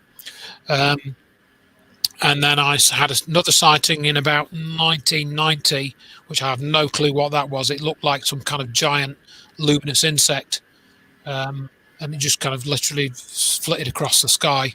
Well, I just stopped the car. I'd been driving home late at night, about 1 o'clock in the morning. I just stopped for I think I have a pee, I think, somewhere in a bush, and this thing just flew across, and it was literally must have been 5 seconds, no more than that. Never saw it again. I've never seen anything like it. Never even heard a description like it. And then the next one that I saw was 2005 July, and that was a daylight sighting of an orb, which I initially thought was just a child's balloon, quite a distance away. But then it seemed to sort of start bringing out other orbs, and then I ran back to the house to get my binoculars. But by the time I got back to the house, everything they'd all gone. They'd all disappeared. So it seemed to be too quick to me for that to have happened, but they'd gone. So I don't know what that was. And then the last one I had was in 2010, I think it was, when I was in Cardigan and seeing a friend there, Pete Taylor Wood, and we saw a white orb and a yellow orb just flying slowly up over the hillside, and that again was only like 10-second apparition, and then we couldn't see it. It went way over the hill, and we had no chance of seeing it. 'Cause it was beyond our view. Because we were down in like a sort of valley. That's it. Those are the only real sightings I've had. Really, we've had a few comments about weather balloons and stuff like that. Andy, who used to do the show with Jason well before I was involved.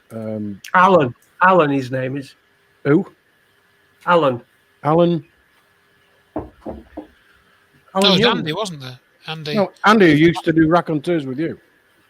Yeah, I know. I've called him Alan now because he totally ignores me, so I've changed his name. Okay. But anyway, go on. But Andy, he's had experience.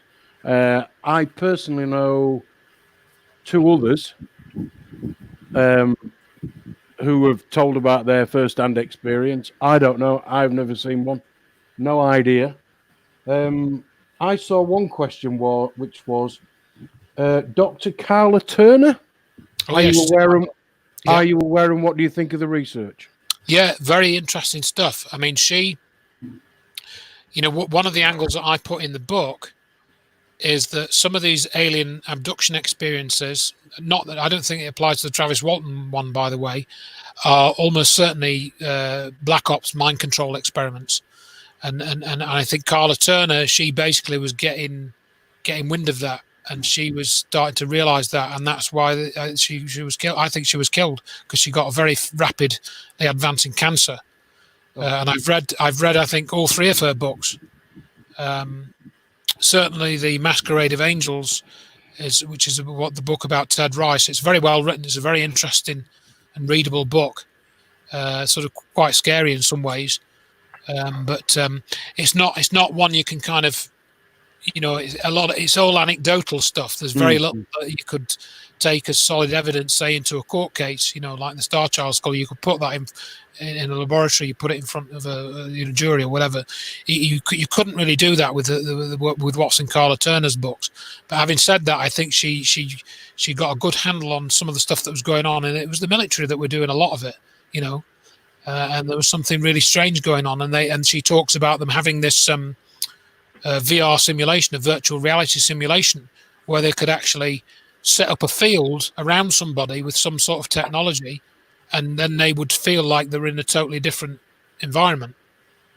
She called it a virtual reality simulation, and I think that's probably why I think that's probably true. In other words, she's actually discovered another black program, worked out what it was doing, worked out they had it, and they didn't want that really getting any kind of credibility behind it. Because, same with 9/11, that's why they went after Dr. Judy Wood, because she has basically shown that this technology is real. And I think Carla Turner might have been able to do that if she carried on doing what she was doing for longer than she did. Another dead quick question. Tic Tac. What do you think of the Tic Tacs? The Tic Tac, that story was put out to help build up the to the Stars Academy and get people to look at that and think about that. The To the Stars Academy, which is Tom DeLonge, that's totally CIA run.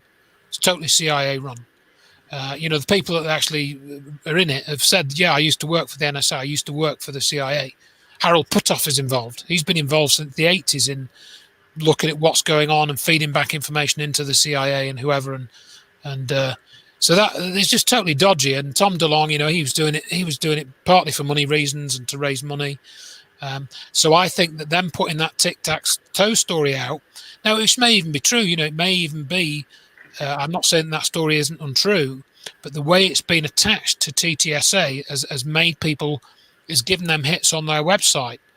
And I think that they're doing that because they want to now change the UFO thing and the UFO ET thing. They want to gradually change it from the giggle factor and the ridicule factor into a threat factor. And in fact, that's what Louis Elizondo talked about, that he was involved in this project at the Pentagon, which was called the Advanced Threat Assessment Program, the ATAP, I think they called it. Now, Louis Elizondo is not, Richard D. Hall did a statement analysis on the guy, and he's not telling the truth about everything. He's lying about some things. So I think that TCSA is like a more heavily CIA-run version of Stephen Greer's Disclosure Project, and what I've been telling people for the last 12 years is that one of the results of the UFO secrecy was 9/11. And what I mean by that is that secretly developed technology, which is kept in areas like Area 51, maybe some of it in the Dulce base, maybe some in the Dugway Proving Grounds, but certainly out of view of the public. That technology was deployed on 9/11 and used to destroy the World Trade Center, right? And why do I say that? Well, two reasons. One is that you can see that for example, what happened at the World Trade Center has a lot in common with what John Hutchison was doing in his experiments in the 80s. And what was that research monitored by? It was monitored by Los Alamos National Laboratories through John Alexander. That's all documented, and I've got documents to prove that. And John Alexander makes no secret of it. So, and John Alexander, for example, was involved in the Psychic Spies program, the remote viewing program, and he was then head of the non-lethal weapons program. So he knows what this technology is. And then you go to Stephen Greer, for example, who won't talk about 9/11. And I've got a chapter about that in my book. He won't talk about directed energy weapons destroying the World Trade Center. In fact, he gets rather nervous when people bring it up. And you can access the audio recording of what I'm talking about. And I write about that in the book if people want to know. But one of his witnesses, for example, Denise McKenzie, said that she worked for a company called Science Applications International Corporation, SAIC, and a chap that I got in touch with, he also used to work for SAIC. Edgar Fouché used to work for them, and he was talking about the TR-3B, having this anti-gravity, proportional gravity reduction propulsion, and that was developed in the 50s, he said. Some of that's in the Secret Space Program book I did, if you want to read that, or on the website. And who was involved in writing the technical reports about the destruction of the World Trade Center for the government? Science Applications International Corporation. They were one of the contractors that Dr. Judy Wood sued. And one of their specialities, if you look at their website, or did at the time, was research into directed energy weapons. It's not difficult once you find the evidence, it's not difficult. And another company was Applied Research Associates. They also helped NIST write the World Trade Center reports in 2005. They also do research into directed energy weapons. It's on their website, and that's what was put into the court case, And so, the evidence is there, but if the UFO research community is not interested in it, and they're the ones that need to lose, in other words, they're not the people in the UFO research community. They're not politicians, they're not bankers, but they won't talk about it by and large.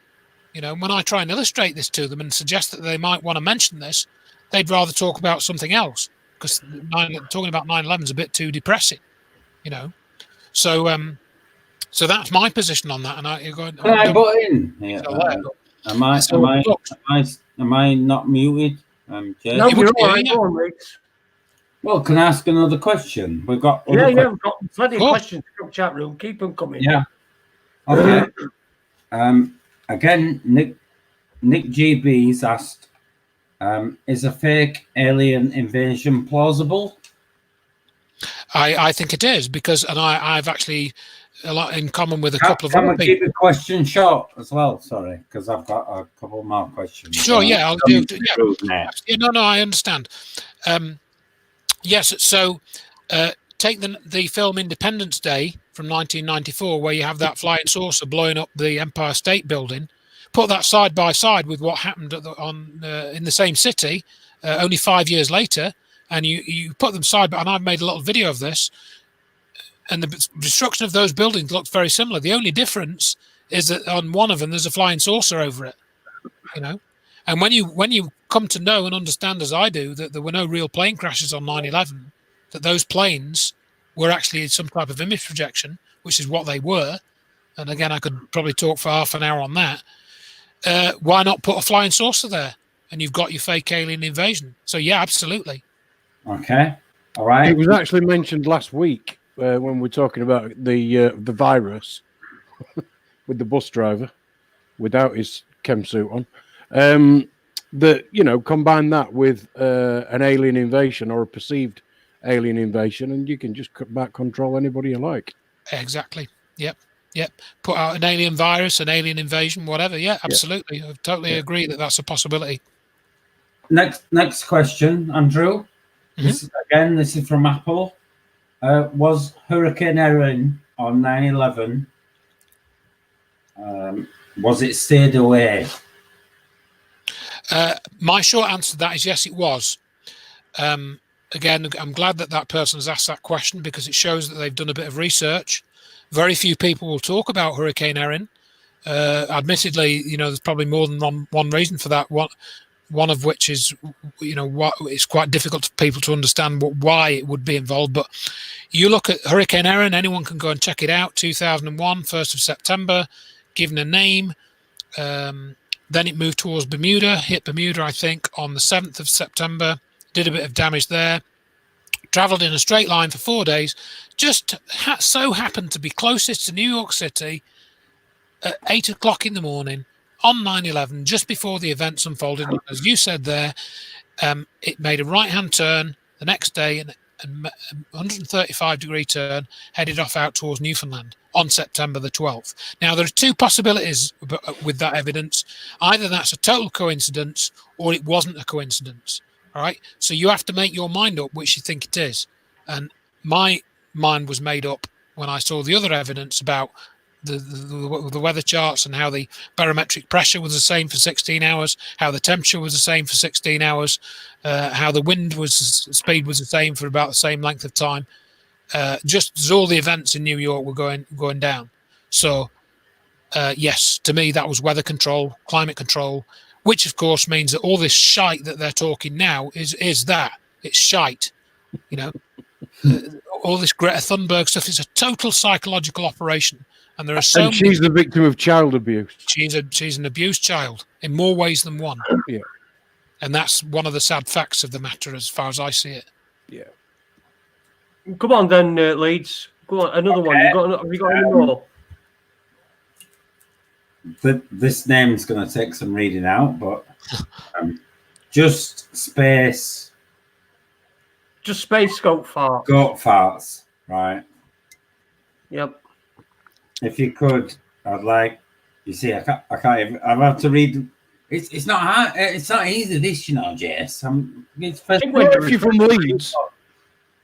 It's first time I'm doing it, so I can't even read my own fucking handwriting. I'm surprised you've got a candle behind you. If you could ask Andrew all his research, what would he do? What would you do with the rest of your life? Sorry, Do if you could go back and spend I the think- time I doing think something that's- else, what would you do with it What instead? would you do or do instead? I think that's what they're asking, Andrew. Yeah. What would I do instead?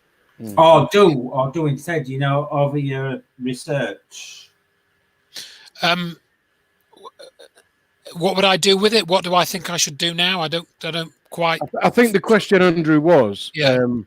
if you went back and instead of spending a huge chunk of your life Yes. doing this research, what would you do instead?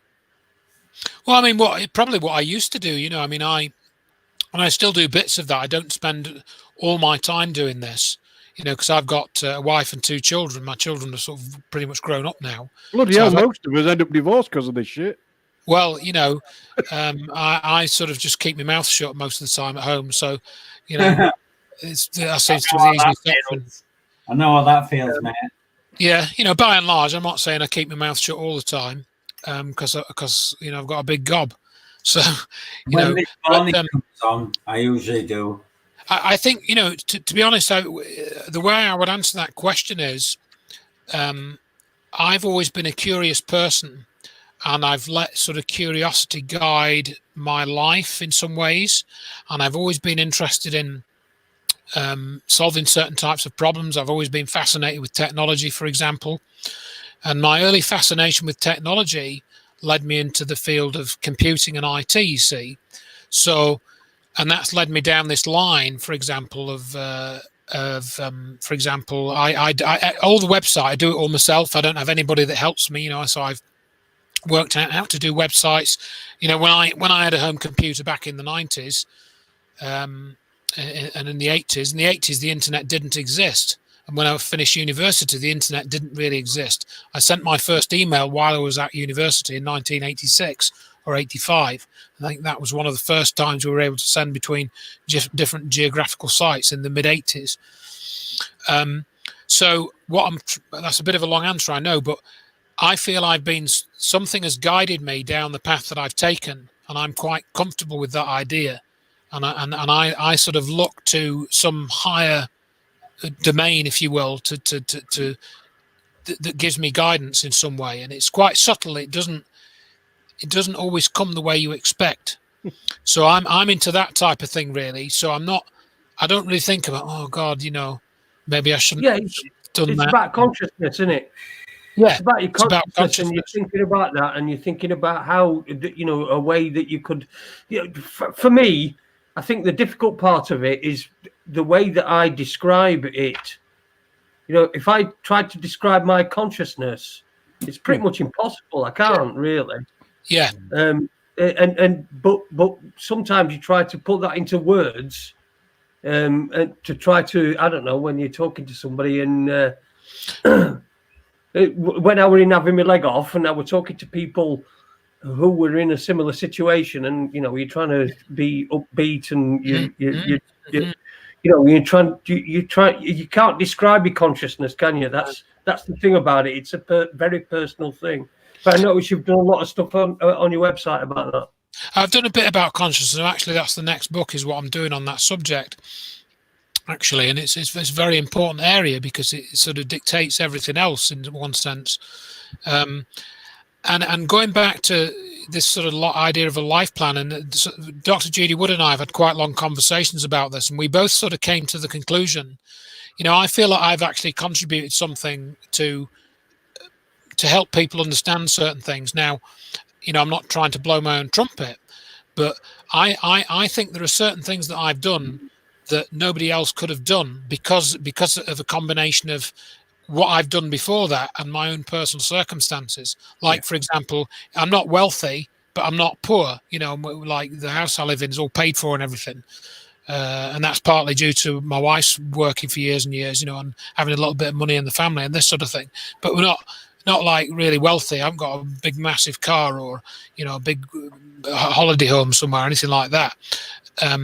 So what having that paid for has meant that I've had a lot of flexibility. In other words, I haven't had to earn a massive amount of money. I've just earned enough to, you know, to sort of for just sort of basic living and to look after my kids and stuff and get the odd present and things like that. And I, you know, got my own car and stuff like that. So what I'm saying is that I appear to have ended up in a situation which has allowed me to do all the check the evidence stuff without, and I still lead a normal life outside of that pretty much, you know. And I feel that I've contributed something, and I'm quite comfortable with that, you know. And I'm also quite comfortable that I could just say, right, not doing it anymore, and I could just walk off tomorrow and do something else. I'm quite comfortable with that. If I wanted to do that, I won't. I don't think at this point.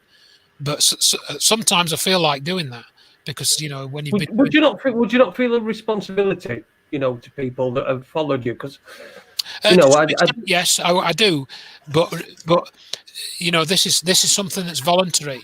So I think for me personally, it's important to think I can do what I want.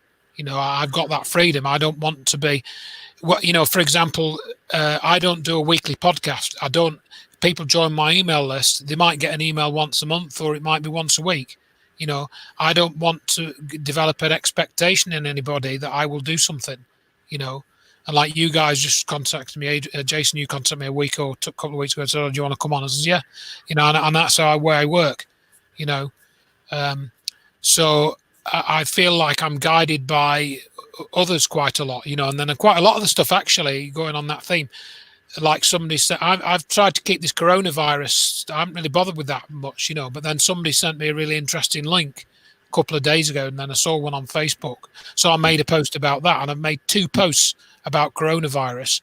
And then that's, you know, I don't really want to make any more. I mean, I might, but I don't necessarily say I'm going to do. So I don't go after everything on coronavirus or everything on, you know, this or that.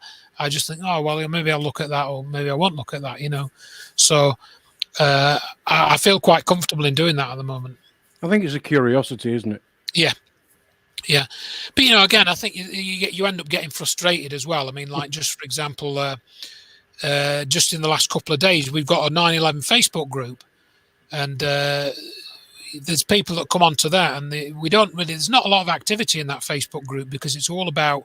Most people in it know what happened to the World Trade Center, and they understand it. But then these arguments start. And like we had one just yesterday or the day before, and I looked at this person's Facebook profile. It looked like a fake profile. You know, I couldn't really convince myself that this was a real person I was speaking. And they just wanted to argue the toss, you know. And I said, well, look, this group's not about arguing. And we says that it was put it in the description. This is a study group. If you want to learn, and this is another of my big. You know, I still work for the Open University as a tutor.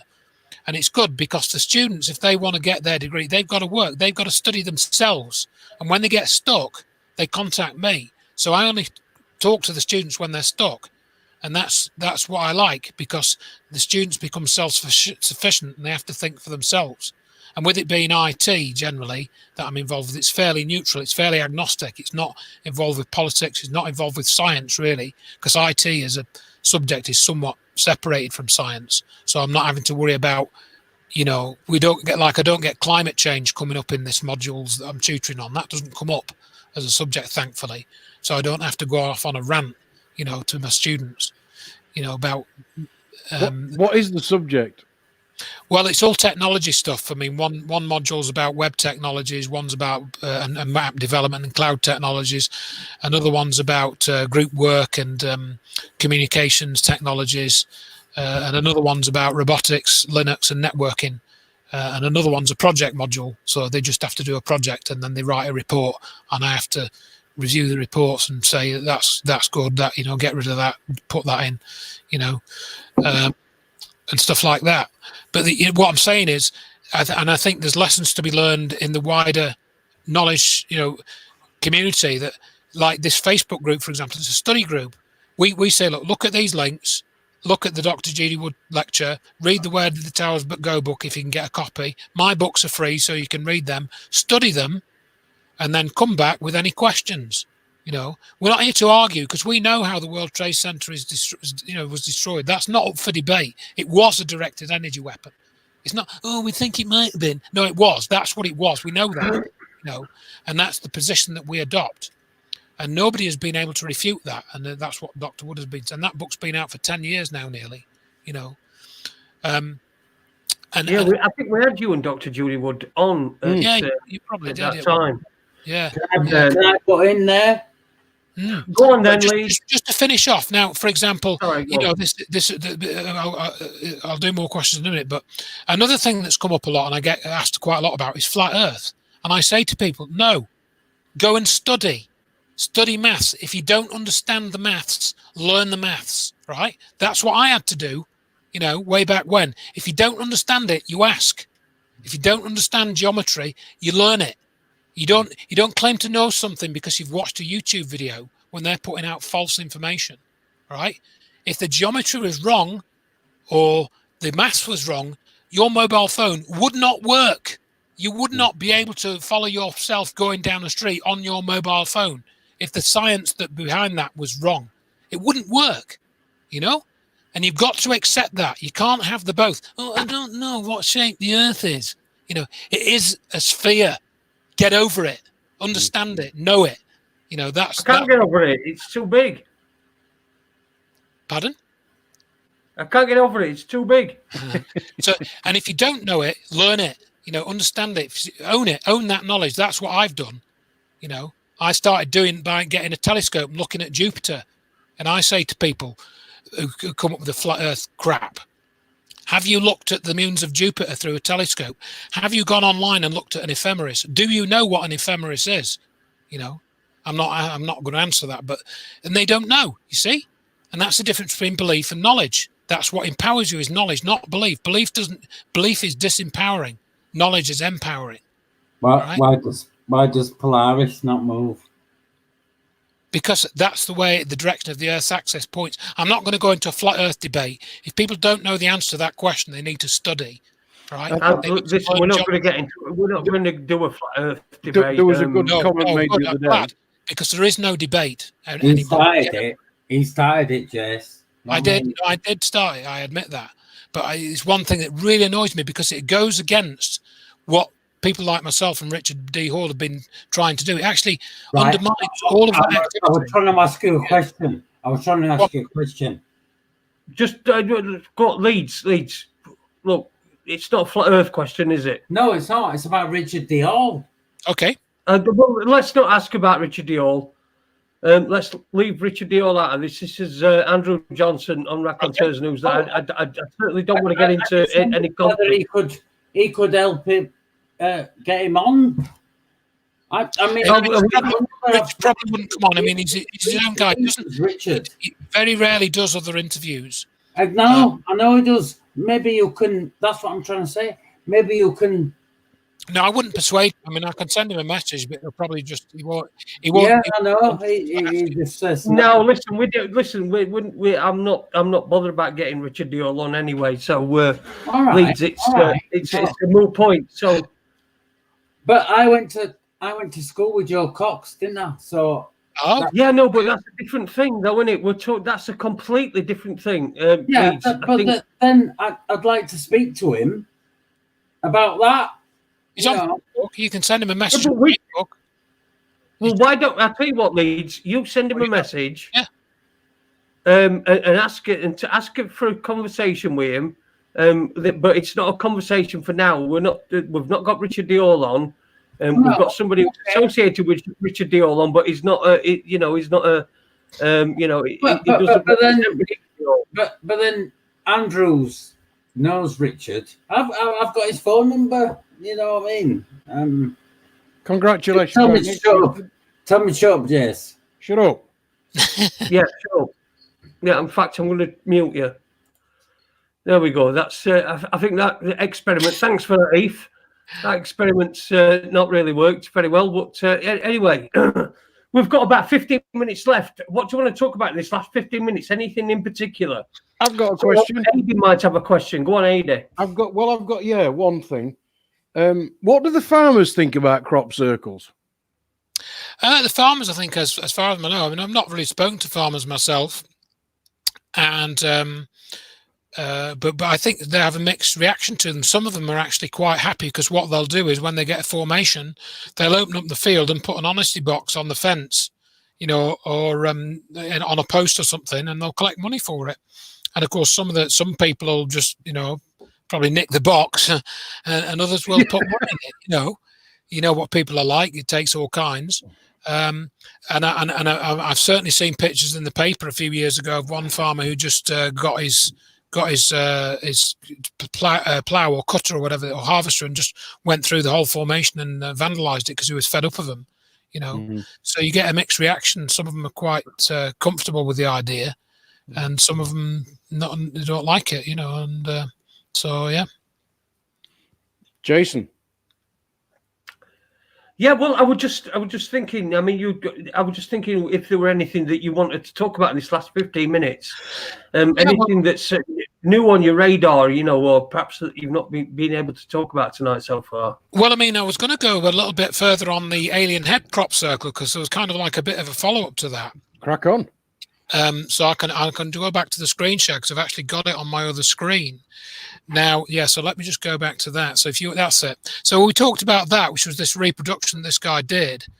And when I spoke to this guy, and he said that he got a response, which was believe.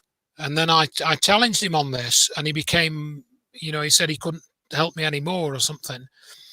And then I learned that this guy Osborne, he'd had an alien abduction experience.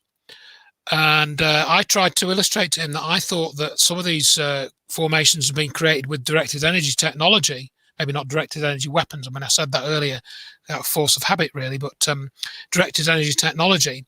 Now, we going back to that alien head formation, you remember that it's got an English message encoded in it. And so what struck me is I can't remember when I came across this slide here, but this is actually from the Daily Telegraph.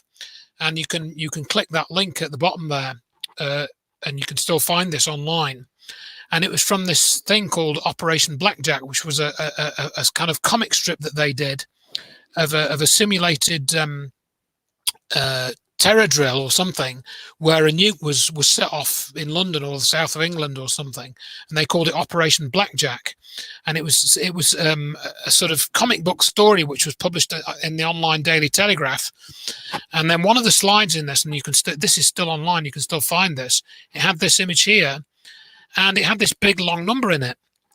And somebody somewhere, and it wasn't me, they thought, what's that big long number? And they realized that this is actually hexadecimal. These are hexadecimal codes, base 16. And of course, I knew this from my time doing IT and programming and stuff, because I did a lot of hexadecimal type programming starting at the age of 17, doing assembly code back then. And when you put that into hex decoder, and you can do this yourself, it's very easy. You just need a web page. It says, this is not simply entertainment. So the Daily Telegraph has put an encoded message in this slide. And then there was another slide in this presentation, and I haven't got it in here. I thought I'd put it in this slide, but I haven't. There was another message encoded in this set of slides, and it came out as something like, no more messages will be put here.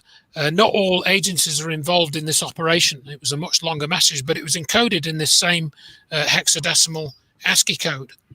So again, what struck me was that this is clearly being done by the intelligence services. It was them that was putting messages in the Daily Telegraph, whether they were British or American or both or something, I don't know.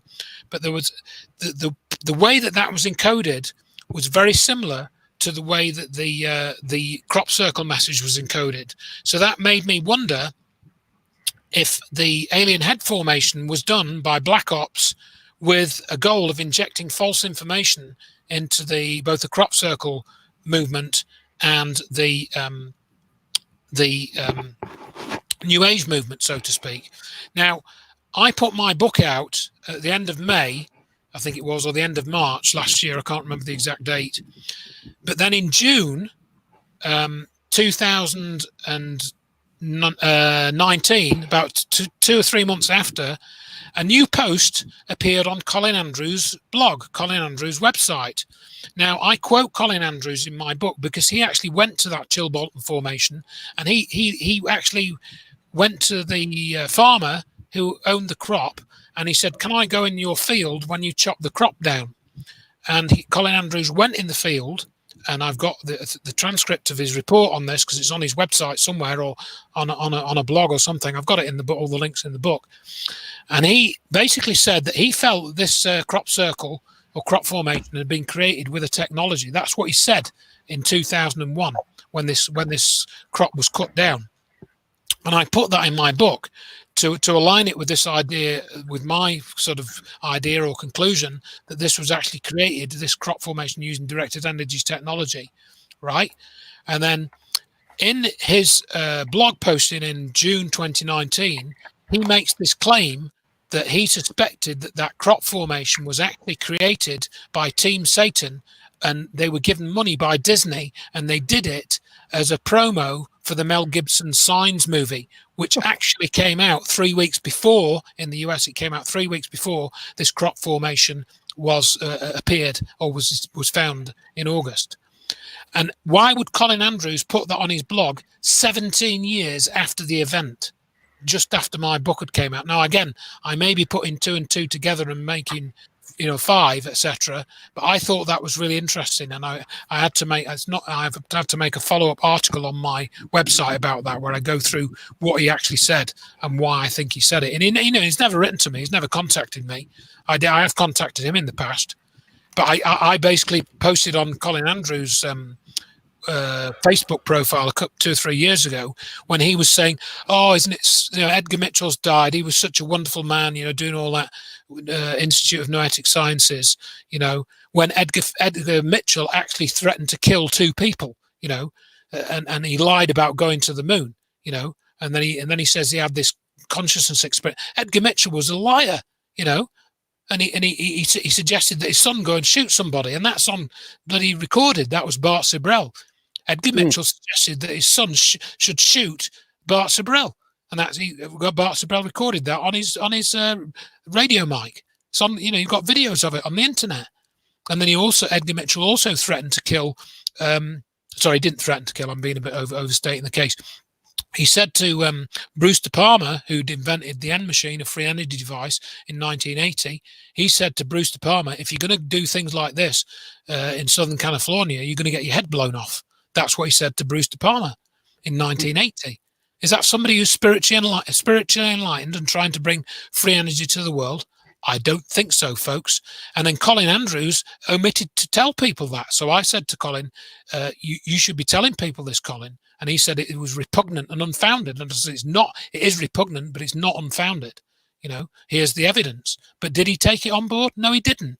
And that's the problem with the UFO movement generally. You've got people like Stephen Greer doing limited hangouts, Colin Andrews doing limited hangouts, Nick Pope doing limited hangouts, not telling the truth about 9/11.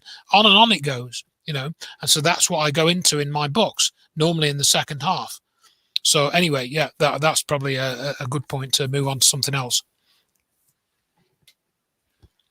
Yeah, you sounded a little bit like you were getting a little bit wound up, almost wound up. Yeah, because what I ask people is it offensive?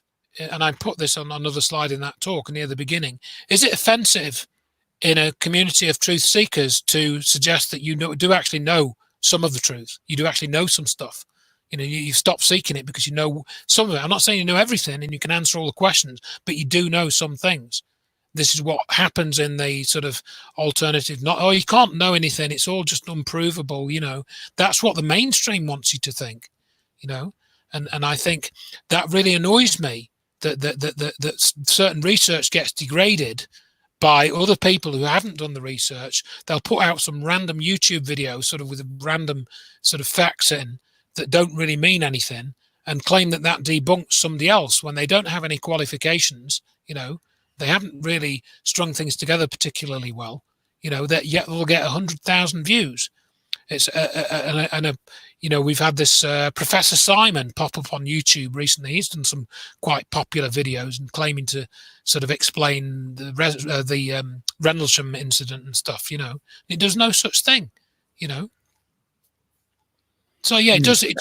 I do get wound up about these things because it's really important that people understand that we've been deprived of free energy technology. Weather control technology is real. The World Trade Center was destroyed with an advanced type of directed energy weapon. I think those are really important things that everyone should know and understand. And if they did, the world would be a vastly different place. But it's a forlorn hope, I think, on my part. Someone did put in the chat earlier on, probably it's probably best that we've got 5 minutes before end the show.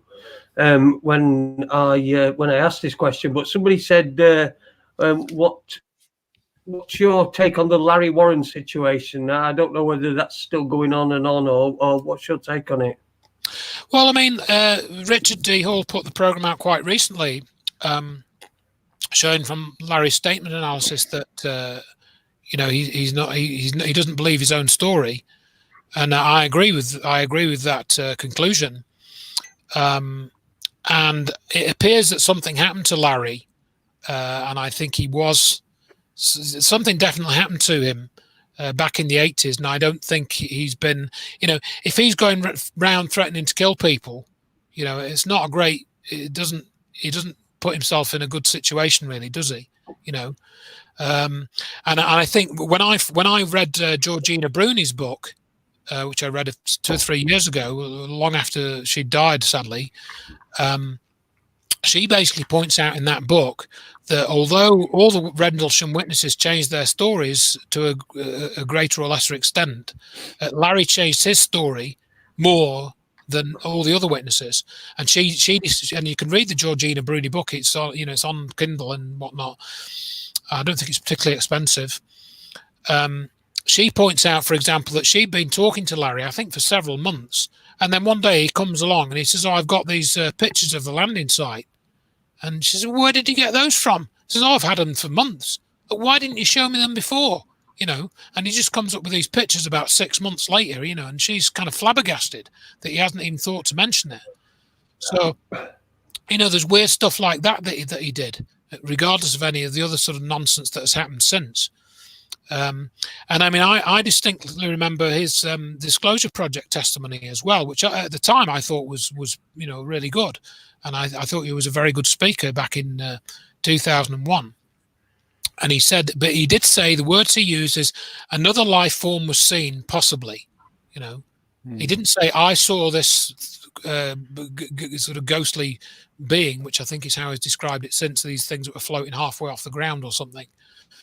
And I also thought that when I read the Georgina Bruni book, that I think she actually interviewed Adrian Bustinzer as well, and she mentions that in her book.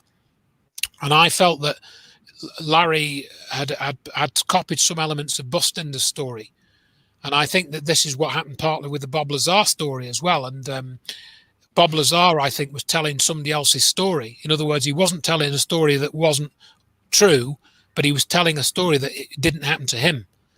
Or not all of it anyway. That's what I think about the Bob Lazar story. And I think if you look at the actual story and look at the other stories, that to me, both with Bob Lazar and with Larry Warren, that makes more sense. Same with Clifford Stone, actually. Clifford Stone, who claims to have carried these alien bodies out. I think he's apparently a lovely guy, Clifford Stone. But I think if you listen to his Disclosure Project testimony, I know I've gone off Larry Warren a bit, but it's this sort of parallels. And at the end, if you go and listen to Clifford Stone's Disclosure Project testimony, at the end he says, if Congress calls me in, I'm ready and able to go and speak before them. And all of the other witnesses say, I will swear an oath before Congress that what I've told you is true. And Clifford Stone doesn't say that. He says that if Congress call me in, I'll talk to them.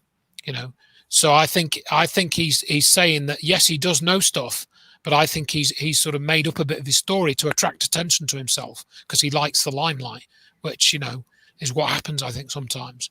But I think his story, some of what he's saying is true. Well, Andrew, it's been a fascinating 2 hours. And I'll do 2 hours gone. It feels like 2 minutes. 2 hours. I'll do what Alan used to do, and I'll say, it's been... It's flown by, and it has really flown by. You're always interesting to talk to. You could talk to. I think there's about a billion other subjects that we could have got into tonight. Maybe not that many. I've told you a million times. Don't exaggerate. But I have to say, though, it is no coincidence that a lot of these subjects intertwine like a web. Mm-hmm. It's not by accident. Very much no. I agree entirely. Yeah. Well, anyway, listen, Thanks to you, Andrew, for joining us tonight. Thanks to everybody who's in the chat, been in the chat room. Brill, Billy, George, She'll Destroy Everybody, Shills and Drills. And thank you very much. We'll give the last word, I think, tonight to our friend up there in Leeds, good old Super Leeds. Are you still with us, my old mate? I am, buddy. Yes. Okay, mate. Well, give us your last, your final words, your words of wisdom to everybody that's listening. Good evening and take care, my friends.